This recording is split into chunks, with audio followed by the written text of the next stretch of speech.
ദൈവം യഹോവയായ ദൈവം അരുളി ചെയ്തത്: സൂര്യന്റെ ഉദയം മുതൽ അസ്തമയം വരെ ഭൂമിയെ വിളിക്കുന്നു.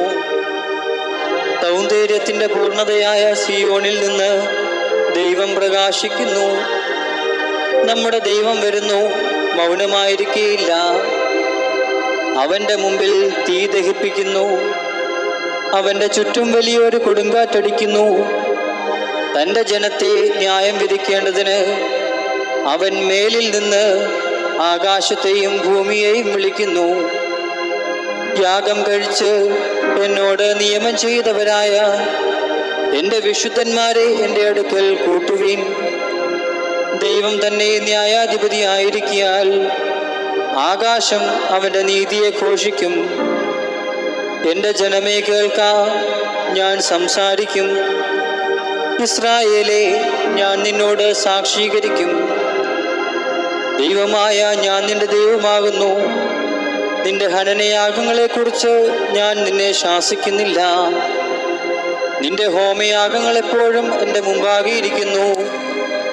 നിന്റെ വീട്ടിൽ നിന്ന് കാളയെയോ നിന്റെ തൊഴുത്തുകളിൽ നിന്ന് കോലാട്ടുകൊറ്റന്മാരെയോ ഞാൻ എടുക്കുകയില്ല. കാട്ടിലെ സകല മൃഗവും പർവ്വതങ്ങളിലെ 1000 ജന്തുക്കളും എനിക്കുള്ളവയാകുന്നു. മലകളിലെ പക്ഷികളെ ഒക്കെയും ഞാൻ അറിയുന്നു. വയലിലെ ജന്തുക്കളും എനിക്കുള്ളവ തന്നെ. എനിക്ക് വിശന്നാൽ ഞാൻ നിന്നോട് പറയുകയില്ല. ഭൂലോകവും അതിൻ്റെ നിറവും എൻ്റേതത്രേ. ഞാൻ കാളകളുടെ മാംസം തിന്നുമോ? കോലാട്ട് കൊറ്റന്മാരുടെ രക്തം കുടിക്കുമോ? ദൈവത്തിന് സ്തോത്രയാഗമർപ്പിക്കാം. അത്യുന്നതന് നിന്റെ നേർച്ചകളെ കഴിക്കാം. കഷ്ടകാലത്ത് എന്നെ വിളിച്ചപേക്ഷിക്കാം. ഞാൻ നിന്നെ വിടുവിക്കുകയും നീ എന്നെ മഹത്വപ്പെടുത്തുകയും ചെയ്യും. എന്നാൽ ദുഷ്ടനോട് ദൈവം അരുളി ചെയ്യുന്നു: നീ എൻ്റെ ചട്ടങ്ങളെ അറിയിപ്പാനും എൻ്റെ നിയമത്തെ നിന്റെ വായിലെടുപ്പാനും നിനക്കെന്ത് കാര്യം? നീ ശാസനയെ വെറുത്തു, എൻ്റെ വചനങ്ങളെ നിന്റെ പുറകിൽ എറിഞ്ഞുകളയുന്നുവല്ലോ.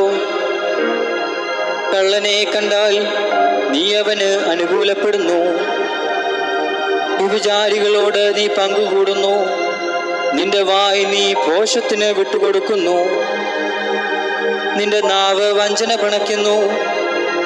നീ ഇരുന്ന് നിന്റെ സഹോദരന് വിരോധമായി സംസാരിക്കുന്നു. നിന്റെ അമ്മയുടെ മകനെ കുറിച്ച് അപവാദം പറയുന്നു.